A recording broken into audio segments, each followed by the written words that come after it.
ঘৰ অফিস গুদান আদি সলনি কৰা কথা ভাবিছে নেকি পিছে সলনি কৰিব হয় সকলো বস্তু এঠাইৰ পৰা আন ঠাইলৈ সহজে নিয়াটো জানো সম্ভৱ চিন্তা তাতেই নহয় জানো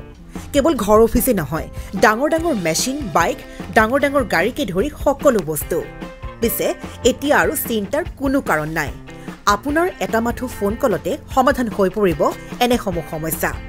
আপোনাৰ কাষত আংকুশ কাৰ্গো পেকাৰ্ছ এণ্ড মুভাৰ্ছ সমগ্ৰ ভাৰততে প্ৰভাইড কৰে ডোৰ টু ডোৰ সাৰ্ভিস গতিকে দেৰি কিহৰ এতিয়া যোগাযোগ কৰক 9957630102 অথবা 9546214823 নম্বৰত লগতে ঠিকনা ফটাহিল আমবাৰী নিয়াৰ অনাথ আশ্ৰম আমবাৰী থানা গুৱাহাটী